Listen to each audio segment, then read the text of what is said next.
तो क्या लगता है आपको कि आजकल जो शादियाँ ना चलने के पीछे का असली रीज़न क्या हो सकता है? क्यों आजकल हम ज़्यादातर शादियों में देख रहे हैं कि डाइवोर्सेस हो रहे हैं, क्लैशेस हो रहे हैं, दोनों एक-दूसरे के साथ खुश नहीं है। क्यों आज के ज़माने में लोग एक-दूसरे के साथ एडजस्ट नहीं कर पा रहे? क्यों आजकल लोगों में वो सहनशीलता नहीं रह चुकी है? वो ऐसी क्या सिचुएशन आजकल बन रही है जिस वजह से शादियाँ कोलैप्स कर रही है? तो इसे आज डिटेल में समझते हैं। देखिए दोस्तों, कोई भी लड़की जब शादी करके आती है ना, तो शादी से पहले उसके बहुत सारे अरमान, बहुत सारे सपने होते हैं कि मेरा जो फ्यूचर हस्बैंड होगा वो इस तरह का होगा, वो एक राजकुमार होगा, वो घोड़े पे बैठकर आएगा, मुझे घोड़े पे बैठकर ले जाएगा। और जब एक्चुअल में वो शादी करके आती है ना, तो वो देखती है कि जिस तरह का उसने एक विज़न, जिस तरह का एक इमेजिनेशन उसने अपने मन में बना लिया था, एक्चुअल में चीज़ें उस तरह से है ही नहीं। चीज़ें तो बहुत ज़्यादा डिफरेंट है। उसने अपने दिमाग में जो इमेज अपने हस्बैंड की मतलब फ्यूचर हस्बैंड की बना ली थी, एक्चुअल में जब वो आकर देखती है तो हस्बैंड बहुत ज़्यादा अलग ही दिख रहा है। उसका स्वभाव भी बहुत ज़्यादा अलग है। ना ही उसे लेने वो घोड़े पे आया है, ना ही वो कोई राजकुमार है। वो तो बहुत ही सिंपल एक मिडल क्लास आदमी है। तो ऐसे में उसके सपने बहुत हद तक चकनाचूर यहीं पे हो जाते हैं। अब दूसरी बात यहाँ पे ये आती है कि जो उसके साथ हुआ उसे वो एक विश्वासघात या एक फ्रॉड की तरह देखती है।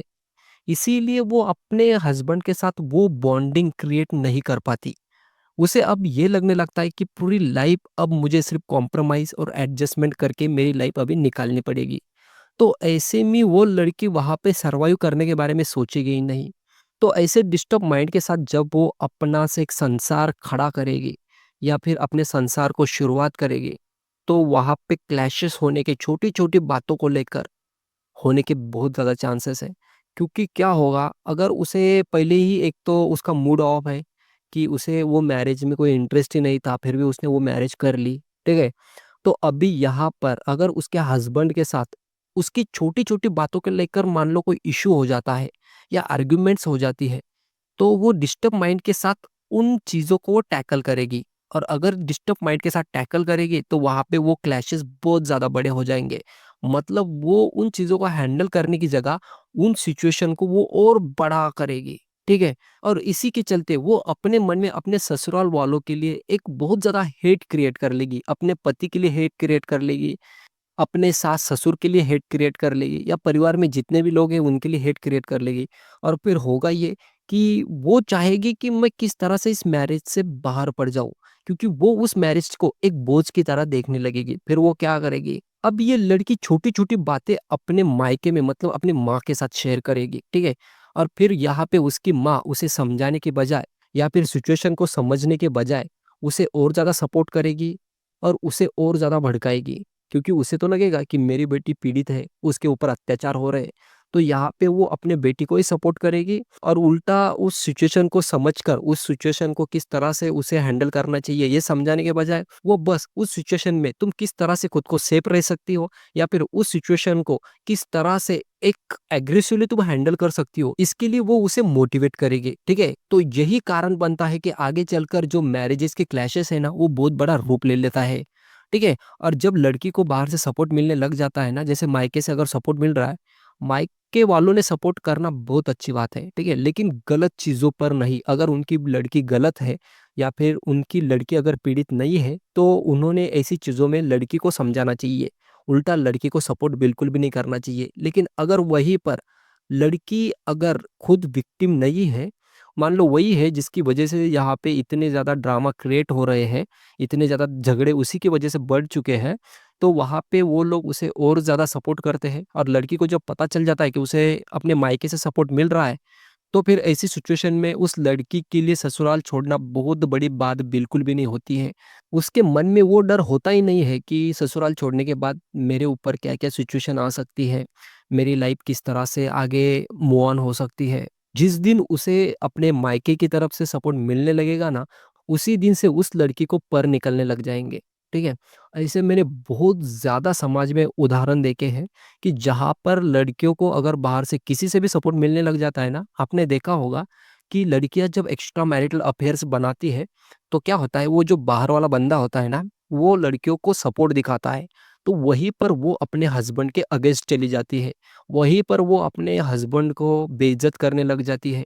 वहीं पर वो घर छोड़ने तक के बारे में सोचने लगती है, क्योंकि उसको बाहर से सपोर्ट मिल रहा होता है। वैसे ही अगर उसे मायके से सपोर्ट मिल रहा होगा ना दोस्तों, तो वहाँ पे भी वो आपको मतलब अपने पति को छोड़ने से पहले एक बार भी ज़्यादा बिल्कुल भी नहीं सोचेगी, ठीक है? अगर वो एक गैर ज़िम्मेदाराना औरत होगी, तो वो ये स्टेप भी ज़रूर ले सकती है, और ज़्यादातर इन्हीं केसेस में आगे चलकर ज़्यादातर डाइवोर्सेस होते हैं, ठीक है? तो देखो, यहाँ पे बहुत सिंपल बात है कि अगर आप अपने मैरिज को बचाना चाहते हो या फिर उसे लॉन्ग टर्म तक चलाना चाहते हो, मतलब लाइफ टाइम तक चलाना चाहते हो, तो आपको बहुत सी चीज़ें कॉम्प्रोमाइज़ करनी पड़ेगी, बहुत सी चीज़ों को अंडरस्टैंड करना पड़ेगा, ठीक है? अगर आपका पति मान लो उसके ऊपर किसी भी तरह की आपदा आती है, उसका जॉब चला जाता है या उसकी हेल्थ खराब हो जाती है, तो वहाँ पे आपका ये रिस्पॉन्सिबिलिटी होती है कि आपको उसे सपोर्ट करना चाहिए। वहाँ पे आपको उसके सामने खड़े होना चाहिए। वहाँ पे आपको उसकी स्ट्रेंथ बननी चाहिए, ठीक है? उसकी कमज़ोरी नहीं। या फिर ऐसे बुरे सिचुएशन में आपको उसका साथ बिल्कुल भी नहीं छोड़ना चाहिए।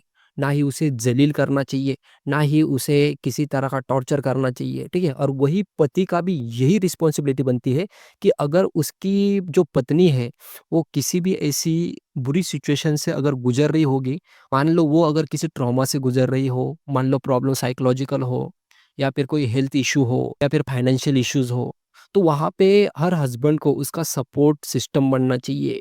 ना कि उसे ज़लील करना चाहिए, ना कि उसे नीचा दिखाना चाहिए। अगर आप हर चीज़ में एडजस्ट करने लग जाओगे, चीज़ों को अगर अच्छे से समझकर एक-दूसरे के साथ अगर आप एक अच्छी ट्यूनिंग और बॉन्डिंग क्रिएट कर लोगे ना, तो दोस्तों आपकी मैरिज कोलैप्स होने के 99% चांसेस यहाँ पे कम हो जाते हैं। लेकिन इसके लिए आप दोनों को ये करना पड़ेगा कि एक-दूसरे के साथ बैठकर अच्छे से कम्युनिकेशन करना चाहिए। कम्युनिकेशन बहुत ज़्यादा इम्पोर्टेंट पार्ट होता है रिलेशनशिप में। अगर आपके रिलेशनशिप में कोई भी अगर प्रॉब्लम क्रिएट होता भी है, तो आप दोनों एक-दूसरे के साथ बैठकर, एक-दूसरे के साथ कम्युनिकेट करके उन प्रॉब्लम्स को ईज़िली हैंडल कर पाओगे, ठीक है? लेकिन इसके लिए आपको रियलिटी को समझना होगा, आपकी इमेजिनेशन वर्ल्ड से बाहर आना होगा, और हाँ, एक्चुअल में जो आपके पार्टनर के इश्यूज़ हैं, उनको अंडरस्टैंड करके उन प्रॉब्लम्स के बारे में आपके पार्टनर को आपको समझाना होगा, और आपके पार्टनर की भी ये ज़िम्मेदारी बनती है कि उसे भी वो चीज़ें समझ में आनी चाहिए। नहीं तो क्या होता है, कई बार आप लोग समझाने जाओगे लेकिन सामने वाले इंसान की वो मनस्थिति होती नहीं कि वो आपकी चीज़ों को समझ सके, ठीक है? तो एक तरफ से कितने भी आप एफर्ट्स लगाओ, अगर सामने वाला का वो माइंडसेट ही अगर नेगेटिव बना हुआ है, तो ऐसे मामलों में हम कुछ नहीं कर सकते, ठीक है? तो यहाँ पे रिलेशनशिप का मेन बेस होता है कम्युनिकेशन। अब यहाँ पे सेकंड रीज़न मैं दूँगा जो मैरिज आजकल चल नहीं रही उसके लिए, कि क्या हो गया है, आजकल लड़कियाँ और लड़के एक समान हो गए हैं। अब लड़कियाँ भी उच्च शिक्षित हो गई है, ठीक है? तो अच्छा एजुकेशन होने की वजह से लड़कियों को आजकल ये भ्रम हो गया है कि उन्हें लड़कों की ज़रूरत ही नहीं रही है, ठीक है? या फिर उनके जो एक्सपेक्टेशन है वो बहुत ज़्यादा बढ़ चुके हैं। पता नहीं क्यों लड़कियों के जो माता-पिता हैं, वो एक्चुअल में कोई लड़का देखने भी जाते हैं ना, तो उनकी एक्सपेक्टेशन आप लोग देखोगे तो कितनी ज़्यादा हाई होती है कि लड़के के पास एक फ्लैट होना चाहिए, उसकी लाखों में सैलरी होनी चाहिए, उसकी कार होनी चाहिए, बंगला होना चाहिए, खेती होनी चाहिए। इतनी ज़्यादा एक्सपेक्टेशन वो उसके घरवाले तो रखते ही हैं, लेकिन लड़कियाँ उनसे कई गुना ज़्यादा एक्सपेक्टेशन रखती है। तो ये जो एक्सपेक्टेशन है ना दोस्तों, इस एक्सपेक्टेशन के पीछे अगर आप भागोगे ना, तो आपको सिर्फ़ आपके जीवन में पैसा और संपत्ति ही मिलेगी। प्रेम या अच्छा इंसान तो फिर आप वहाँ पे भूल ही जाओ। क्योंकि आप लोग क्या देखकर शादी कर रहे हो? आप लोग देख रहे हो सिर्फ़ उसकी संपत्ति, उसका पैसा। तो मेरे ख़्याल से आपको उस संपत्ति या उस पैसे से ही शादी करनी चाहिए, आपको इंसान की भी कोई ज़रूरत नहीं है। अगर एक अच्छा इंसान देखकर आप अपनी बेटी की शादी करा रहे हो, तो ये अच्छी बात है, तो आपको एक अच्छा इंसान ही देखना चाहिए। फिर आपको ये मैटर नहीं करना चाहिए कि इसके पास कितनी ज़्यादा खेती है, कितनी प्रॉपर्टी है। यार ये चीज़ें बहुत ज़्यादा घटिया लगती है।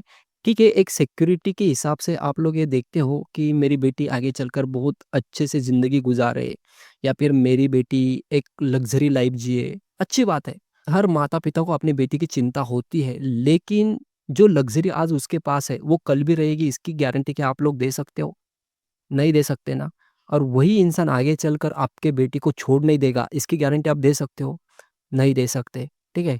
तो आपको क्या प्रॉब्लम है एक अच्छा इंसान देख के देने के लिए? वहाँ पे कम से कम चांसेस बढ़ तो जाएँगे कि उसकी लाइफ़ जो है वो अच्छे से भी कटेगी और सामने वाला इंसान कभी उसके साथ कोई किसी तरह का फ्रॉड या फिर किसी तरह का टॉर्चर उसे नहीं करेगा, ठीक है? तो जो लॉट्स ऑफ एक्सपेक्टेशन आजकल लड़कियों की तरफ से बढ़ चुके हैं ना, वही लड़कियों को कंट्रोल में करना होगा, अपना माइंडसेट चेंज करना होगा। सीता मैया ने राम जी के साथ वनवास में अपना जीवन बिताया था। अब राम जी तो इतने बड़े राजा थे, लेकिन उनको सिर्फ राम जी के साथ अपनी ज़िंदगी व्यतीत करनी थी, इसलिए उन्होंने राम जी के साथ वनवास में जाना स्वीकार किया। उसके बावजूद एक इतना बड़ा प्रतापी राजा लंकेश्वर रावण ने उनका अपहरण किया। रावण के पास तो सोने की लंका थी, इतनी संपत्ति थी, फिर भी सीता मैया ने कभी रावण की तरफ देखा तक नहीं। क्यों? क्योंकि उन्होंने यहाँ पे पैसे को महत्व नहीं दिया, उन्होंने महत्व दिया अपने प्रेम को और आत्मसमर्पण को। ठीक है? तो जब आप इंसान को महत्व देने लगेंगे, अपने प्रेम को, अपनी भावनाओं को महत्व देने लगेंगे, तो मैरिज 100% यहाँ पे टिकने लगेंगी। जैसी कोई प्रॉब्लम आपके मैरिज में आती है या फिर फाइनेंशियल इश्यूज़ आते हैं, तो आप लोग पार्टनर को छोड़ने के बारे में सोचते हो। तो क्या ये मैरिज है? मैरिज आजकल सिर्फ़ एक कॉन्ट्रैक्ट की तरह बनकर रह गई है। एक कॉन्ट्रैक्ट की तरह 2 लोग साथ में आते हैं, 2-4 साल बिता लेते हैं, फिर अलग हो जाते हैं, फिर वो किसी और से शादी कर लेता है, वो लड़की किसी और से शादी कर लेती है। मैरिज को हिंदू संस्कृति में एक 7 जन्मों का रिश्ता बताया जाता था, लेकिन आजकल मैरिज तो बस एक कॉन्ट्रैक्ट की तरह हो गया है। आज इसके साथ, कल किसी और के साथ। ये क्या बात है यार? अब पहले लोगों की मैरिज क्यों चलती थी? उसके पीछे क्या रीज़न है? तो पहले लोग जो है ना दोस्तों, हर सिचुएशन में एडजस्ट करना जानते थे। वो लोग ये सोचते थे कि अगर मेरी शादी टूट गई या फिर मैंने आज एडजस्ट नहीं किया, तो कल को मेरे ऊपर एक दाग लग जाएगा। लोग मेरे बारे में अलग-अलग बातें बनाएँगे, मेरे माँ-बाप का नाम खराब हो जाएगा, तो लोग कुछ भी करके एडजस्ट कर लेते थे। मैं नहीं कह रहा हूँ कि आपको किसी टॉक्सिक रिलेशनशिप में रहना चाहिए या फिर अगर आपकी मैरिज सही नहीं चल रही, आप खुश नहीं हो, तो वहाँ पे आपको रहना चाहिए। लेकिन आपको छोटी-छोटी चीज़ों को लेकर उतनी बड़ी बात नहीं बनानी चाहिए, उतना ज़्यादा अटेंशन उन छोटी-छोटी चीज़ों को नहीं देना चाहिए। क्योंकि आपको हमेशा मैरिज में चीज़ों को सॉर्ट आउट करने के बारे में ही सोचना चाहिए, ना ही उनको बढ़ाने के बारे में। और आजकल जिस तरह से लड़कियाँ इंडिपेंडेंट अपने आप को समझने लगी है, जिस तरह से वो अपने आप को एजुकेटेड समझने लगी है, लड़कियों का एजुकेटेड होना बहुत अच्छी बात है। क्योंकि एजुकेटेड होने की वजह से हो ये रहा है कि लड़का और लड़की हमेशा दोनों कमा सकते हैं। उस वजह से लड़के को भी उसके घर में बहुत ज़्यादा फाइनेंशियल सपोर्ट वहाँ पे मिल सकता है। लेकिन यहाँ पे लड़कियों का एक माइंडसेट बन चुका है कि अगर वो कमाने लगती है ना, उसे लगता है वो सिर्फ़ खुद के लिए कमा रही है और उसका पति जो कमाता है ना, वो पूरे घर के लिए कमाता है। और वहीं पे अगर कोई इश्यूज़ अगर उन दोनों में अगर क्रिएट होता भी है, तो लड़की को लगता है कि मुझे इसकी ज़रूरत नहीं है, मैं भी अपनी सैलरी कमाती हूँ, मैं भी बाहर जाके काम करती हूँ। तो यही जो घटिया माइंडसेट है ना, यहाँ पे लड़कियों को वो चेंज करना पड़ेगा। देखो, लड़का और लड़की दोनों एक-दूसरे के अगेंस्ट बिल्कुल भी नहीं है। दोनों एक-दूसरे के पूरक है। आपने अर्धनारीश्वर की प्रतिमा तो देखी होगी कि आधे महादेव, आधी पार्वती है, ठीक है? तो जब तक ये दोनों एक साथ नहीं आएँगे, रिप्रोडक्शन आगे नहीं बढ़ सकता। तो दोनों का ये सृष्टि को बैलेंस रखने के लिए दोनों की बहुत ज़्यादा ज़रूरत है, ठीक है? अगर ये दोनों जब एक-दूसरे के अगेंस्ट आएँगे ना दोस्तों, उस दिन क्लैशेस होना या फिर बर्बादी आना तय है। तो इन दोनों को हमेशा एडजस्ट करके, कॉम्प्रोमाइज़ करके या एक-दूसरे के साथ कम्युनिकेट करके चलना पड़ेगा। एक-दूसरे की भावनाओं की कदर करनी पड़ेगी, तभी मैरिज अच्छे से चल पाएगी। तो आजकल मैरिज ना चलने के पीछे की जो मेन रीज़न है ना, यही है। अब यहाँ पर मैं तीसरी बात कर लेता हूँ एक्स्ट्रा मैरिटल अफेयर्स की, क्योंकि मैरिज ना चलने के पीछे ये भी एक बहुत बड़ा रीज़न यहाँ पे बन चुका है। और जहाँ तक हम लोग अपने सोसाइटी में या फिर अपने समाज में हम लोग देख रहे हैं कि आजकल एक्स्ट्रा मैरिटल अफेयर का जो चलन है ना, बहुत ज़्यादा तेज़ी से चल रहा है। चाहे वो मर्द हो, औरत हो, कोई भी इसमें कम नहीं है। हर कोई अपने खुद से लगा पड़ा है। बस किसी को कोई पसंद आ गया, कोई किसी की तरफ अट्रैक्ट हो गया, बस घुस जाते हैं। कुछ भी बिना सोचे कि मेरे इस एक्शन से मेरे पार्टनर को तकलीफ होगी, मेरे बच्चों को तकलीफ होगी, उनका जीवन यहाँ पे बर्बाद हो सकता है। उनको कोई फ़र्क नहीं पड़ता। वो सिर्फ़ अपने शरीर सुख के बारे में सोचने लगते हैं। तो इस तरह की घटिया चीज़ें आपके लिए सिर्फ़ नर्क के द्वार खोल सकती है और कुछ भी नहीं, ठीक है? एक्स्ट्रा मैरिटल अफेयर्स पे मैं ज़्यादा कुछ नहीं बोलूँगा क्योंकि आप लोग खुद समझदार हो कि ये चीज़ें आपको कहाँ तक ले जाएँगी, क्या-क्या इसके कॉन्सिक्वेंसेस हो सकते हैं, क्या-क्या बुरी से बुरी सिचुएशन में आप लोग फँस सकते हो।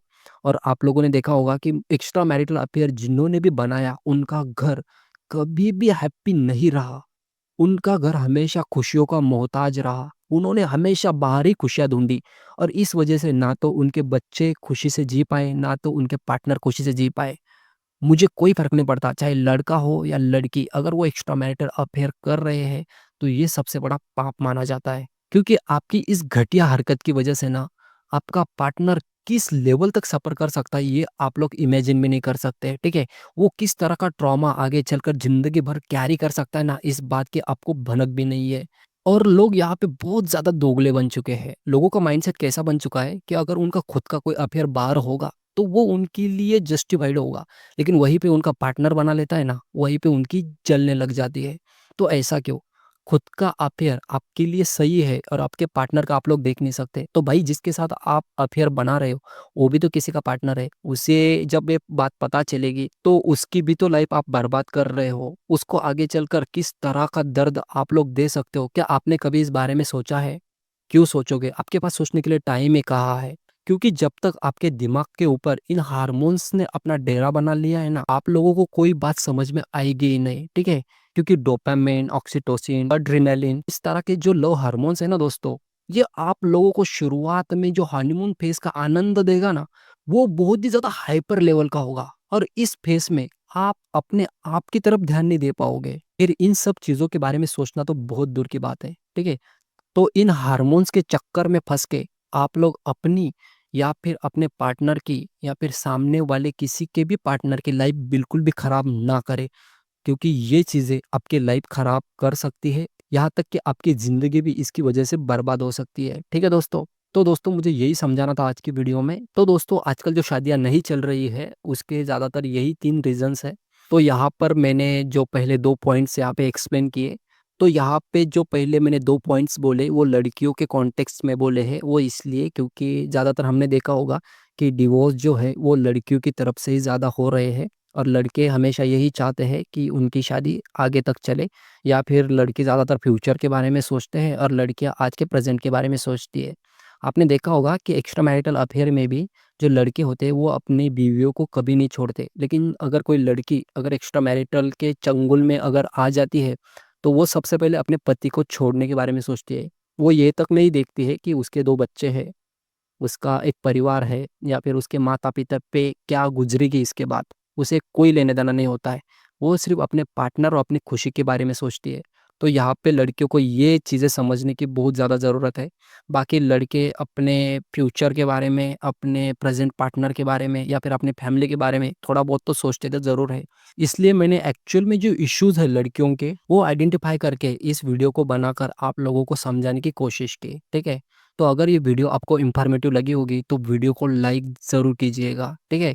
और हाँ, अगर चैनल पे नए हो तो चैनल को भी सब्सक्राइब ज़रूर कर लीजिएगा और आप कोई खुद से कोई राय अगर मुझे देना चाहते हो तो मुझे कमेंट में ज़रूर बताइएगा, ठीक है? तो मैं मिलूँगा आपसे अगली वीडियो में, ख़्याल रखिएगा अपना। धन्यवाद।